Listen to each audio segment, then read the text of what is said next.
Bienvenidos a este nuevo tiempo de devocional. Hoy estamos en el día número 44, y hoy estaremos aprendiendo las lecciones que nos deja la vida del último rey de Israel, el último rey de Judá, el rey Sedequías. Así que bienvenidos a este tiempo de Crónicas del Reino. Sedequías, el último rey, y lo inevitable del juicio divino. Reinó durante 11 años. Podemos encontrar la lectura sobre este rey en Segunda de Reyes, capítulo 24, en Segunda de Crónicas, capítulo 36, y en Jeremías, capítulos 37 al 39. Sedequías, cuyo nombre original era Matanías, fue colocado en el trono de Judá por el rey Nabucodonosor, rey de Babilonia, ¿no? Tras la deportación de su hermano Jeconías, su reinado fue marcado por la desesperación y el deseo de independencia, pero también por una serie de decisiones equivocadas que culminaron con la destrucción de Jerusalén y el exilio completo o total, digamos, de los judíos a Babilonia. Sedequías comenzó su reinado en una posición de debilidad, aunque fue colocado en el trono por Nabucodonosor, quien esperaba que fuera un rey prácticamente un títere.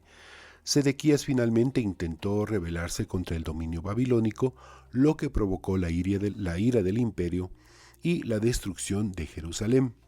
Durante su reinado, el profeta Jeremías le advirtió repetidamente sobre las consecuencias de no someterse al yugo babilónico, pero Sedequías, cegado por la esperanza de una victoria militar, no escuchó al profeta. Las decisiones de Sedequías fueron en su mayoría impulsadas por la desesperación. El pueblo de Judá estaba ya bastante desmoralizado por años de conflicto, y Sedequías, en lugar de rendirse a la voluntad de Dios, optó por resistir a Babilonia, lo que resultó en el cerco de Jerusalén, y finalmente en el 586 antes de nuestra era, las murallas de la ciudad cayeron y el templo fue completamente destruido. El comentario que cabe hacer en este punto es que qué complicado es a veces rendirse a la voluntad de Dios.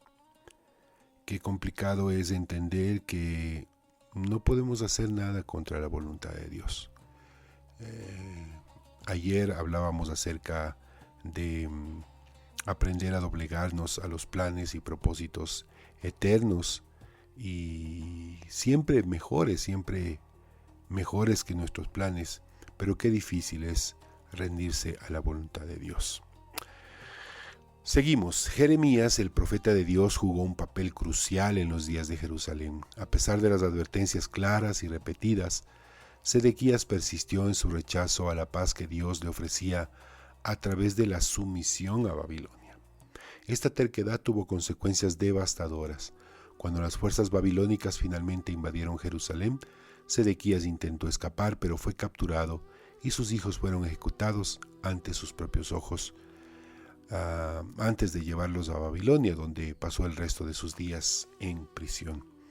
El destino trágico de Sedequías es una ilustración clara de la relación que existe entre la desobediencia y el juicio.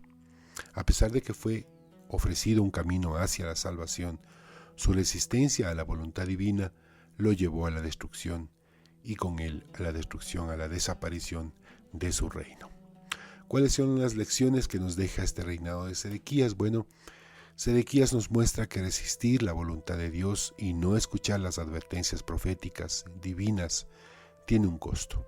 En su caso, la destrucción de Jerusalén y su propio sufrimiento fueron el resultado de su negativa a rendirse ante el plan de Dios. El reinado de Sedequías es un recordatorio de que el liderazgo no se limita a la persona que está en el poder, en el cargo, en el puesto de influencia, sino que obviamente las decisiones, las consecuencias tienen un impacto profundo sobre todo el pueblo, sobre todas las personas sobre las que tenemos influencia. Las decisiones equivocadas de un líder pueden llevar al sufrimiento y a la destrucción de una nación entera. Y creo que lo hemos visto en muchos países, como en el nuestro también. Jeremías, a través de sus mensajes, ofreció a Sedequías la oportunidad de encontrar paz al someterse a Babilonia, que en el contexto de la voluntad divina habría conducido a la preservación del pueblo de Judá. La verdadera paz de Dios a menudo no se encuentra en la resistencia a la adversidad, sino en la rendición a su soberanía. Esto creo que es algo que es importante de destacar. Obviamente, aunque rendirse al exilio en Babilonia no era el plan ideal y no eran las circunstancias óptimas para el pueblo, pero al menos se hubiera mantenido el pueblo.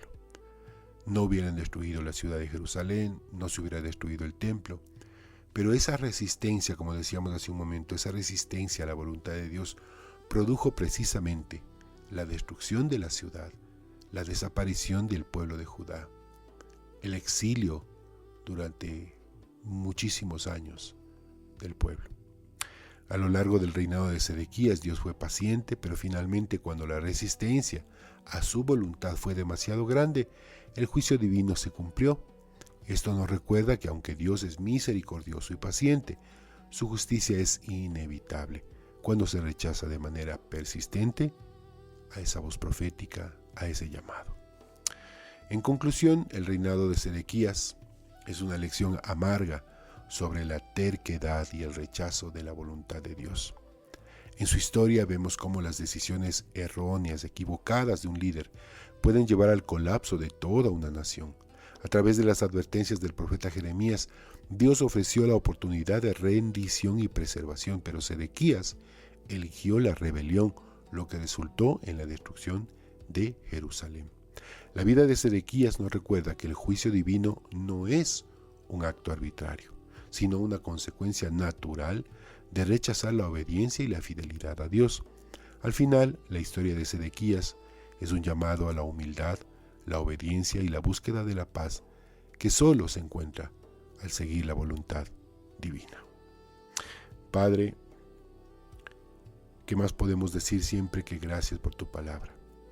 Gracias porque podemos vernos en estos espejos de hombres y mujeres que en su momento tuvieron la oportunidad de decidir sobre las vidas de ellos mismos y de las personas que estaban bajo su influencia.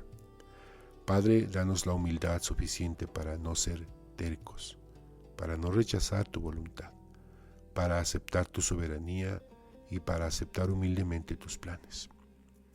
Como siempre, Padre, bendecimos tu palabra y te damos gracias porque podemos aprender de ella, nutrirnos, alimentar nuestro espíritu, nuestra alma. Que de esta manera podamos, Padre, como hemos dicho durante cada uno de estos devocionales, tener la oportunidad de transformar lo que pensamos para que de esa manera cambie nuestro corazón y así podamos sentir de manera diferente, actuar de manera diferente. Y ese actuar y sentir de manera diferente pueda también traducirse en una manera de hablar prudente, honrosa, digna, humilde. Gracias, Padre, por todo lo que tú nos enseñas y nos seguirás enseñando. Bendecimos tu nombre. Amén.